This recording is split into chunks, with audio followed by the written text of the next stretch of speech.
आप आज स्ट्रगल कर रहे हैं, लेकिन ये स्ट्रगल हमेशा नहीं रहेगा। हालेलुया। ये स्ट्रगल समाप्त होने पर है। प्रभु आपके जीवन में आने वाले दिनों में कुछ अच्छा करने पर है। हालेलुया। तो काम आपके जीवन में तब होगा जब आप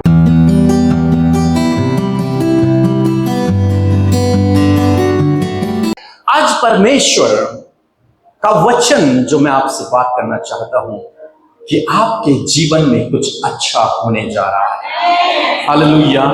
आपके जीवन में कुछ अच्छा होने जा रहा है। आपको मालूम है किसके जीवन में अच्छा होता है? जानते हैं किसके जीवन में होता है? जो वचन को ग्रहण करता है। समझ रहे हैं आप? एक लेडीज प्रेग्नेंट तब होती है जब वो एक पुरुष के द्वारा, जब उसके गर्भ में जब बीज बोया जाता है और जब वो उसे कंसीव करती है। क्या करती है? कंसीव करती है। दूसरे शब्दों में रिसीव करती है। तब वो प्रेग्नेंट होती है और तब उसके गर्भ में एक संतान आती है और तब 9 महीने बाद वो बच्चा इस धरती पर आता है। हालेलुया। यदि एक विश्वासी वचन को कंसीव नहीं कर पाता तो वो कभी भी प्रेग्नेंट नहीं हो पाएगा और कभी भी उसके जीवन में वो नहीं हो पाएगा जो प्रभु करना चाहते हैं। क्योंकि जब तक एक स्त्री उस बीज को कंसीव नहीं करेगी तब तक वो मां नहीं बन सकती। और जब तक आप वचन को कंसीव नहीं करेंगे अपने हार्ट में, तब तक आपके जीवन में काम नहीं हो सकता। यह कठोर सत्य है कि जब तक आप वचन को कंसीव नहीं करेंगे या फिर रिसीव नहीं करेंगे तब तक वचन का पूरा होना असंभव है। आप जानते हैं प्रभु यीशु जब पैदा हुए उससे पहले स्वर्गदूत मरियम के पास आया और मरियम से कहा कि तू कुंवारी गर्भवती होगी। उसने कहा नहीं प्रभु नहीं। ऐसा कहा? क्या कहा? क्या कहा उसने?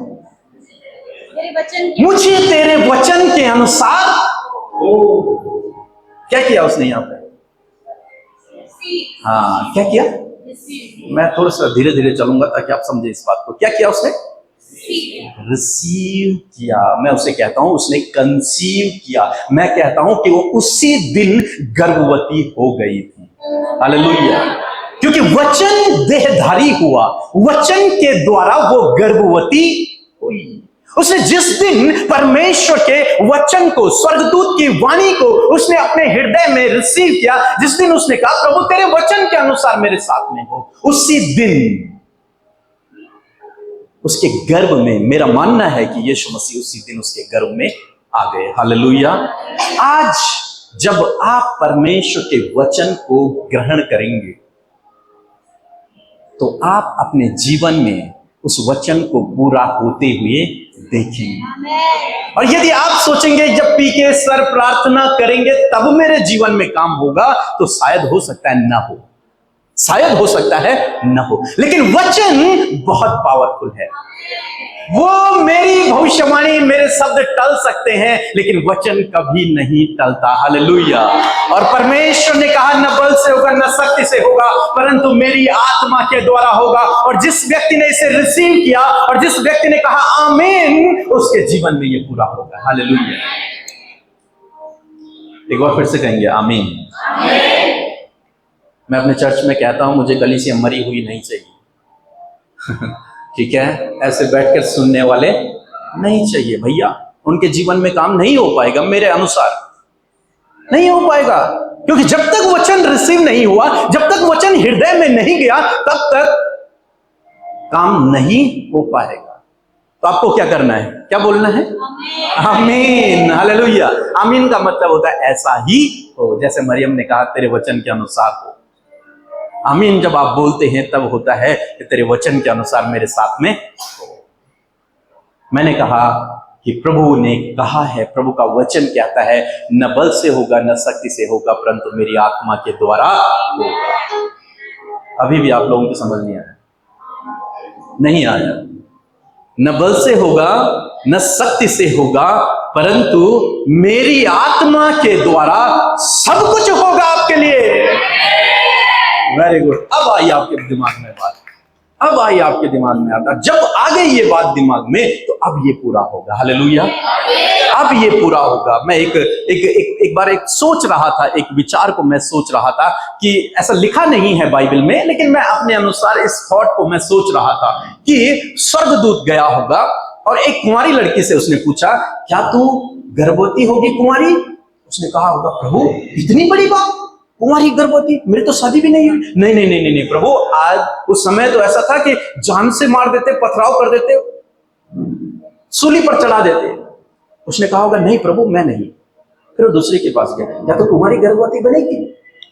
उसने भी सेम थॉट, नहीं प्रभु मेरे घर वाले मुझे जिंदा काट देंगे। बहुत कठोर नियम थे उस समय। उसने कहा नहीं नहीं मैं नहीं। लेकिन एक लड़की के पास वो गया और उसने कहा, क्या तू कुंवारी गर्भवती बनेगी? उसने कहा, प्रभु तेरे वचन के अनुसार हो। और उसके लिए वैसा ही हो गया। उसके गर्भ से आपका और मेरा उद्धार करता, छुटकारा देने वाला, पापों की क्षमा करने वाला पैदा हो गया। हालेलुया। तो जिसने रिसीव किया उसके गर्भ से उद्धार करता निकल आया। जिसने रिसीव किया उसके गर्भ से आपको मोक्ष देने वाला, आपको पापों की क्षमा देने वाला, आपको आशीष देने वाला निकल आया। इस जगत का उद्धार करता निकल आया। और जिसने नहीं किया, अब वो सोचती होगी, काश मैंने हां बोला होता तो आज यीशु मेरे गर्भ से पैदा होते। काश मैंने आमीन बोला होता तो आज यीशु मेरे गर्भ से पैदा होते। काश मैंने कहा होता प्रभु तेरे वचन के अनुसार हो। तो वैसे ही आज मैं कह रहा हूं, प्रभु आने वाले दिनों में आपके जीवन में कुछ करने पर है, कुछ नया करने पर है। मैं कह रहा हूं कि प्रभु आपके जीवन में कुछ अच्छा करने पर है। अब जितनी तेज आपकी आमीन, उतना ज्यादा आपके जीवन में काम। प्रभु आपके जीवन में आने वाले दिनों में कुछ अच्छा करने पर है। हालेलुया। और निश्चय परमेश्वर करेगा। बीते दिनों जब हमारी मीटिंग्स चलती हैं, लोग उसमें आते हैं, मैं हमेशा उन लोगों को यही चीज सिखाता हूं और बहुत सारे उसे ग्रहण करते हैं। एक भाई आया, उसने कहा कि मैं सुप्रीम कोर्ट में मेरा केस चल रहा है, बहुत लंबा केस है, बहुत परेशान हो गया हूं मैं, आप इसके लिए प्रार्थना करें। मैंने कहा मैं प्रार्थना तो करूंगा, लेकिन उससे पहले मैं आपको एक वचन दे रहा हूं, प्रभु आपको आशीष देने जा रहा है। उसने कहा आमीन। और उसका कहना है कि वो घर गया और 3 दिन बाद वो कोर्ट केस जिसे वो सालों से नहीं जीत पा रहा था, उसमें वो विजयी हो गया। हालेलुया। आपको ये नहीं देखना कि मैं प्रार्थना करके गिरी कि नहीं। आजकल ये ट्रेंड में चल रहा है, समझ रहे हैं आप मेरी बात को? ये नहीं देखना आपको ये देखना है कि प्रभु के दास ने क्या कहा और बस वैसे ही आपको करना है। नामान कोढ़ी एलिसा के पास गया कि ये मेरे सर पे हाथ रखेगा, मेरे लिए प्रार्थना करेगा और मेरा कोढ़ चंगा हो जाएगा, क्योंकि वो कोढ़ी था। लेकिन वो एलिसा के पास गया, एलिसा ने कहा जा और 7 बार डुबकी मार। एलिसा उसे मिला भी नहीं, जा और 7 बार नदी में डुबकी मार। वो बहुत गुस्सा हो गया, नाराज हो गया और वहां से चला गया। और जब जाने लगा, ये सोचकर कि मैंने तो सोचा था कि वो एलिसा प्रभु का दास है, वो आएगा, मेरे लिए प्रार्थना करेगा, मैं नीचे गिरूंगा, मेरे ऊपर कुछ उतरेगा और मैं उसी समय चंगा हो जाऊंगा। लेकिन इसने तो ऐसा कुछ भी नहीं किया, इसने तो मेरे घाव पे हाथ भी नहीं लगाया और नाराज होके चला गया। वो चंगा नहीं हुआ। लेकिन कुछ समय दूर, कुछ जब पास में जब नदी आई उसके सामने, तो उसके एक सेवक ने कहा प्रभु उसने कुछ ऐसी बड़ी बात तो कही नहीं है, डुबकी मार लेते हैं, नहाना तो वैसे भी है ही, हमको नहा लेते हैं। बाइबल कहती है जब उसने 7 बार डुबकी मारी, उसी समय उसका शरीर बच्चे के समान श्वेत हो गया। हालेलुया। ऐसे ही आपको केवल परमेश्वर के वचन पर कान लगाना है और उसे ग्रहण करना है। यहां आपको कुछ महसूस हो न हो मायने नहीं रखता। मायने ये रखता है कि आप जब यहां से जा रहे हैं, आपने उस वचन को अपने हृदय में जगह दी या नहीं। बीते दिनों एक बहन हमारी मीटिंग में आई और उसने प्रार्थना करवाई। मैंने कहा प्रभु तुम्हें तुम्हारे जीवन में कुछ नया करने पर है, कुछ करने पर है प्रभु आपके जीवन में। वो घर गई, 4 दिन बाद उसने अपनी गवाही भेजी। उन्होंने कहा 13 साल से उनका पीएफ रुका हुआ था। उन्होंने बहुत मेहनत की, बहुत सोर्स लगाई, सब कुछ किया, लेकिन पीएफ नहीं निकला। वो मीटिंग से घर गई ये सोचकर कि बस प्रभु करेगा, और 4 दिन बाद, उसका कहना है कि 4 दिन बाद 13 सालों से रुका हुआ पीएफ उसी समय उनके अकाउंट में आ गया। हालेलुया। क्यों हो रहा है ये काम? ये काम हो क्यों रहा है? मैंने तो उस बहन को छुआ भी नहीं। क्यों हो रहा है? सामर्थ्य मेरे अंदर नहीं, सामर्थ्य वचन के अंदर है। सामर्थ्य वचन में है, सामर्थ्य इसमें है सामर्थ्य, हम में नहीं। हम तो मनुष्य हैं, इसमें सामर्थ्य है। ग्रहण आपको इसको करना है। एक भाई और आए,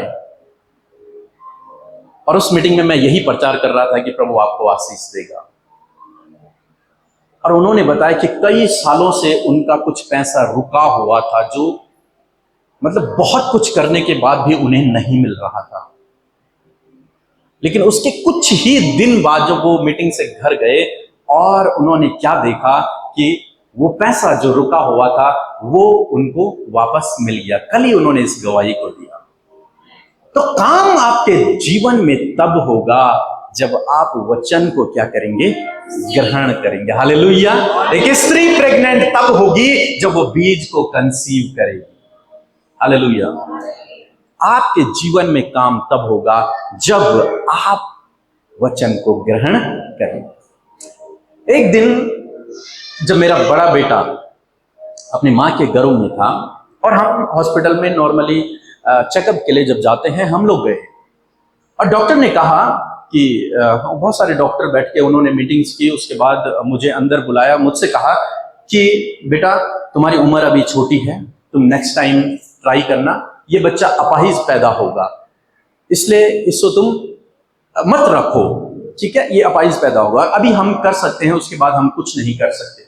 अभी तुम्हें केवल थोड़ा सा मलाल होगा, लेकिन ये अपाहिज बच्चा यदि पैदा हो गया तो जीवन भर तुम कष्ट में रहोगे। हम दोनों बाहर आए, बैठे, मैंने उनसे थोड़ा सा समय मांगा कि मुझे थोड़ा सा कुछ समय दे दो, मैं डिसीजन लेके फिर आपको बताता हूँ। ठीक है, मैं बाहर आया, हम दोनों बैठ गए एक जगह पर, और तुरंत से परमेश्वर का वचन मेरे मन में आया, और वही वचन मैं आज आपको बता रहा हूँ। और जब वो वचन मेरे मन में आया, मैंने डॉक्टर की बात को मना कर दिया, हम दोनों घर चले गए। फिर हमने प्रार्थना किया, और आज जब हमारा बच्चा पैदा हुआ वो बहुत सुंदर है और परफेक्ट है। हालेलुया। और वही वचन आज मैं आप लोगों के साथ में शेयर कर रहा हूं, क्योंकि मेरे जीवन में इस वचन ने काम किया, यह आपके जीवन में भी काम करेगा। हालेलुया। मेरे साथ में निकाल लेंगे। कई बार हम लोग सोचते हैं, हो सकता है आज आप स्ट्रगल कर रहे हो अपनी लाइफ में, हो सकता है आज आप बहुत परेशान हो, दुखी हो, बीमार हो, आप सोच रहे हैं मैं मेहनत कर रहा हूं, सब कुछ कर रहा हूं, लेकिन कुछ नहीं हो रहा, मैं प्रार्थना भी कर रहा हूं, उसके बाद भी कुछ नहीं हो रहा मेरी लाइफ में। तो आज परमेश्वर का वचन आपसे बातचीत कर। उत्पत्ति किताब 2 का 1 अध्याय और 31 पद में कुछ इस प्रकार से लिखा है कि तब परमेश्वर ने जो कुछ बनाया था सबको देखा। परमेश्वर ने संपूर्ण सृष्टि का निर्माण किया, और जो कुछ परमेश्वर ने बनाया था उसे परमेश्वर ने देखा। क्या किया? देखा। और कहा, और क्या देखा? कि सब कुछ बहुत अच्छा है। क्या है? एक दूसरे से कहें, सब कुछ बहुत अच्छा है। सब कुछ बहुत अच्छा है। इसीलिए मैंने कहा आपके जीवन में बहुत अच्छा होने वाला है। हालेलुया। क्योंकि परमेश्वर ने जब सृष्टि को बनाया तो उसने टूटी फूटी सृष्टि को नहीं बनाया, उसने सब कुछ परफेक्ट बनाया, उसने सब कुछ बहुत अच्छा बनाया। हालेलुया। अरे जब हमने ये पोस्टर बनाया तो हमने इसे बहुत अच्छे से डिजाइन किया, 1 घंटा इस पे लगाया, सोचा कि कोई त्रुटि न रह जाए। वो तो हमारा सृष्टि करता है, उसने भी हमें ऐसे ही बनाया है अपनी परफेक्ट इमेज में। उसने हमें बहुत अच्छा बनाया, उसने हमारे लिए सब कुछ जो कुछ बनाया, क्या देखा? कि बहुत अच्छा है। हो सकता है आप सोच रहे हो कि मैं ऐसा क्यों हूं, मेरी शक्ल ऐसी क्यों है, मेरी हाइट ऐसी क्यों, मेरी आंखें ऐसी क्यों, मेरे कान ऐसे क्यों है। हो सकता है आपके मन में ये बात हो, लेकिन मैं आपको उत्साहित करना चाहूंगा कि परमेश्वर ने जो कुछ बनाया है वो बहुत अच्छा है। हालेलुया। अरे चाहे आपको कोई पसंद करे या ना करे, लेकिन आप बहुत अच्छे हैं। आप परमेश्वर के स्वरूप और समानता में हैं। हो सकता है आपका पति आपको खराब मानता होगा, लेकिन आप उससे भी अच्छे हैं, क्योंकि आप परमेश्वर के स्वरूप में हैं, आप परमेश्वर की समानता में हैं, इसलिए आप बहुत अच्छे हैं। परमेश्वर ने कहा जो कुछ बनाया, कैसा बनाया? बहुत अच्छा बनाया।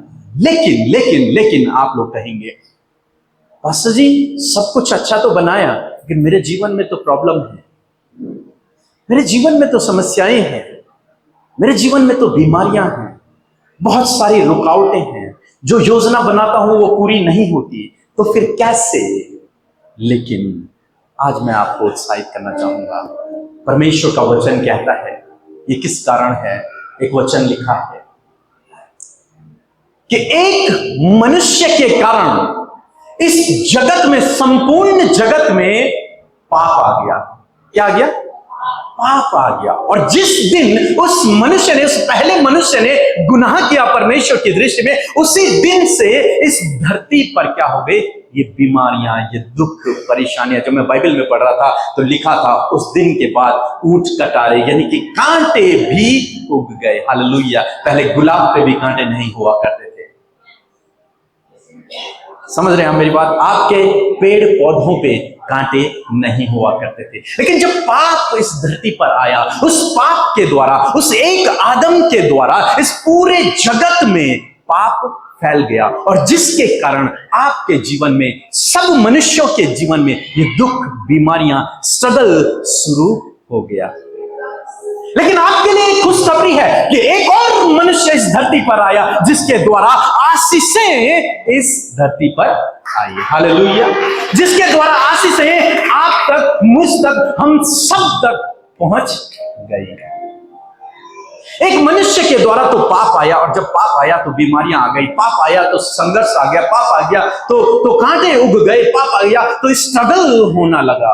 लेकिन एक समय ऐसा आया जब प्रभु यीशु मसीह इस धरती पर आए, और जब प्रभु यीशु मसीह इस धरती पर आए तो वो अपने साथ में आशीषों को लेकर आया, अपने साथ में उस पाप से छुटकारे को लेकर के आया, अपने साथ में उस पाप से माफी को लेकर के आया। हालेलुया। उस बीमारी से चंगाई को लेकर के आए। समझ रहे हैं? एक हॉस्पिटल तो हम लोग देखते हैं, बड़े बड़े हॉस्पिटल हैं, लेकिन एक हॉस्पिटल यीशु का भी है, जहां हीलिंग होती है। हालेलुया। जहां की गवाहियां हम अभी सुन रहे थे, जो डॉक्टरों से नहीं हो पाया, वो डॉक्टरों के डॉक्टर सबसे बड़े हॉस्पिटल में संभव हो गया। हालेलुया। और ऐसे ही प्रभु आपके जीवन में करेगा।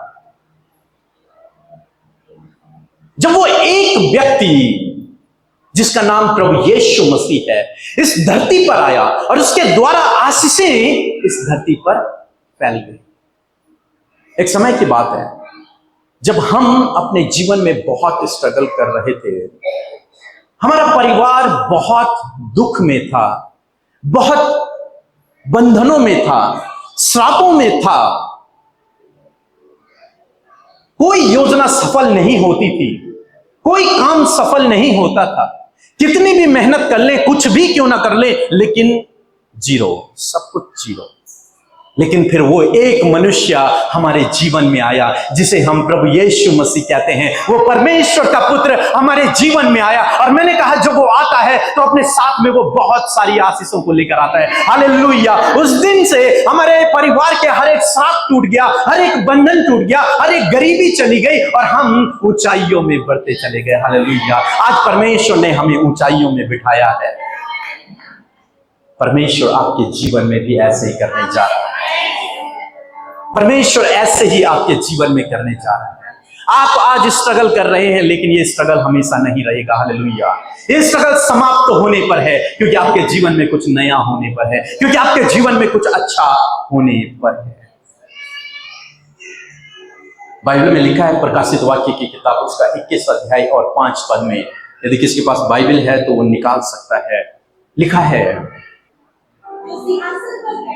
जी, उसने कहा, देख मैं सब कुछ नया कर देता हूं। जी, उसने उसकी जांघ पे लिखा था राजाओं का राजा, और 5 पद में लिखा है कि उसने कहा, किसने? राजाओं के राजा ने, प्रभुओं के प्रभु ने, महान राजाधिराज ने कहा कि क्या कहा? कि देख मैं सब कुछ नया कर देता हूं। हालेलुया, मैं सब कुछ नया कर देता हूं। प्रभु आपके जीवन में कुछ नया करने पर, प्रभु आपके जीवन में कुछ नया करने पर है। कलीसिया, आप इस वचन को रिसीव करें, इसे अंडरलाइन कर दें। प्रभु ने कहा है कि देख मैं सब कुछ नया करने पर हूं।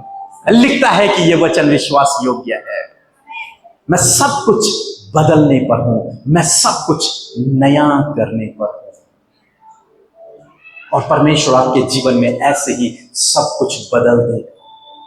जब प्रभु यीशु मसीह आए इस धरती पर, लोग बीमारियों में पड़े हुए थे। कुछ कोढ़ी लोग प्रभु यीशु मसीह उनके पास गए, उन्हें छुआ, उन्हें चंगा कर दिया। कुछ बीमार लोग प्रभु यीशु मसीह उनके पास जाते हैं, उन्हें चंगा कर देते हैं। कुछ पापी लोग प्रभु उनके पास जाते हैं, उन्हें गले से लगा देते हैं। क्यों? क्योंकि जब प्रभु आता है तो वो सब कुछ नया करने लगता है। जब प्रभु आता है तो सारी परिस्थितियां बदलने लगती हैं। ऐसे ही प्रभु आपकी परिस्थितियों को बदलेगा, क्योंकि वो आपके जीवन में आ चुका है। वो आपके जीवन में आ चुका है, इसलिए वो आपकी परिस्थितियों को बदल देगा। बाइबल में हम एक स्त्री के विषय में पढ़ते हैं जिसका नाम था रूत, और उसका पति मर गया। उसकी सास उसके साथ में थे, सास का हस्बैंड भी मर गया, यानी कि उसका ससुर भी मर गया, उसका जेठ भी मर गया। वो अकेली, और उसकी सास और उसकी एक और जेठानी वहां पर है। सास ने कहा कि बेटियों, तुम अभी जवान हो, तुम अपने अपने घर चले जाओ, क्योंकि मेरा दुख सब में बहुत बड़ा है। तुम अपने अपने घर चले जाओ। और ऐसा हुआ कि उस रूत ने कहा, नहीं, मैं कहीं नहीं जाऊंगी, मैं तेरे साथ में रहूंगी, और जो तेरा परमेश्वर होगा वो आज से मेरा परमेश्वर होगा। वो पहले परमेश्वर को नहीं जानती थी, लेकिन उस दिन उसने कहा कि जो तेरा परमेश्वर है, नौमी अपनी सास को, कि जो तेरा परमेश्वर है, आज से वो मेरा परमेश्वर है। और आप जानते हैं, जिस दिन से यीशु उसके जीवन में आया, जिस दिन से परमेश्वर उसके जीवन में आया, उसकी परिस्थितियां बदलने लगी। हालेलुया, उसकी परिस्थितियां बदलने लगी। प्रभु ने उसके जीवन में कुछ नया करना शुरू कर दिया, और इतना नया किया कि उसने बहुत सारी आशीषों को अपने जीवन में प्राप्त कर ली। हो सकता है आज आप भी रूत की तरह स्ट्रगल कर रहे हो अपने जीवन में। हो सकता है बहुत सारे दुख, बीमारियां, परेशानियां आपके जीवन में हो। आज मैं आपसे कहूंगा कि परमेश्वर आपके जीवन में कुछ नया करने पर है। वो आपकी परिस्थितियों को बदलने पर है। वो इन्हें बिल्कुल पलट देगा। वो आपके हालातों को बदल देगा, क्योंकि जब प्रभु आता है तो वो सब कुछ नया करना शुरू कर देता है। आपने देखा है, छोटे बच्चों के हाथ में एक पजल गेम होता है। देखा कभी? मैं लाया नहीं, मैं लाना चाहिए था। एक पजल गेम होता है, और बहुत कोशिश करते हैं उसको सही करने की, लेकिन वो हो ही नहीं पाता, हो ही नहीं पाता। बहुत स्ट्रगल। मैं एक दिन आधे घंटे तक लगा रहा, लेकिन वो मैं उसे सही नहीं कर पाया। लास्ट में एक छूट जाता था, और वो पूरा कंप्लीट नहीं हो पाता। मैं सोचता हूं आपने बहुत बार ट्राई किया होगा, बहुत बार आपने सोचा होगा कि यार, बच्चों के हाथ में आपने देखा होगा कि इसको कैसे फिक्स किया जाए, कैसे इसको सही किया जाए। लेकिन आपको एक बात मैं बताना चाहूंगा, यदि आप उस पजल गेम को एक ऐसे व्यक्ति के हाथ में देंगे जो उसे बनाने में परफेक्ट है, तो उसे सेकंड नहीं लगेगा, और वो तुरंत से आपके हाथ में उसे बना के दे देगा। क्यों? क्यों? क्योंकि उसे बनाना आता है। आज आपका गेम, आपका जीवन भी हो सकता है उस पजल गेम की तरह उल्टा पुल्टा हो रखा है। बहुत कोशिश कर रहे हैं कि ये सही हो जाए, लेकिन हो नहीं पा रहा। छूट जा रहा है, एक छूट जा रहा है, दो छूट जा रही है। आज ये मौका है जब आप उस पजल गेम को उसके हाथों में दे दें जो परफेक्टली बनाना जानता है। हालेलुया। वो कौन है? वो हमारा प्रभु यीशु है, वो हमारा परमेश्वर है। ये समय होगा आपके पास, यदि आप स्ट्रगल कर रहे हैं अपनी लाइफ में, किसी भी प्रॉब्लम में हैं आप, ये हमसे ठीक नहीं हो पाएगा, लेकिन यदि आप अपने सृष्टिकर्ता के हाथों में अपना जीवन एक बार फिर से समर्पित करते हैं, हम सभी लोग विश्वासी हैं, हम सभी लोग प्रभु पर विश्वास करते हैं, लेकिन एक बार फिर से यदि इस बिगड़े हुए पजल गेम को आप प्रभु के हाथों में देते हैं, प्रभु आप इसे ठीक करिए, मैं आपसे कहूंगा आपका वो पजल गेम बिल्कुल सही हो जाएगा। परमेश्वर उसकी परिस्थितियों को बदल देगा, परमेश्वर उसके हालात को बदल देगा, उसके जीवन में कुछ नया होने लगेगा। उस प्रभु ने कहा, देख मैं सब कुछ नया करने पर हूं। अब ये बिगड़ा हुआ कुछ नहीं रहेगा, अब ये टूटा हुआ कुछ नहीं रहेगा, अब ये सब कुछ नया हो जाएगा। अब ये रिश्ता जो टूट गया है, अब ये टूटा हुआ नहीं रहेगा, अब ये जुड़ जाएगा। हालेलुया। ये परिस्थितियां जो बिखरी हुई हैं, अब ये बिखरी हुई नहीं रहेंगी, अब ये जुड़ जाएंगी। हालेलुया। आसाम में परमेश्वर आपके जीवन में कुछ नया करने, परमेश्वर आपके जीवन में कुछ अद्भुत करने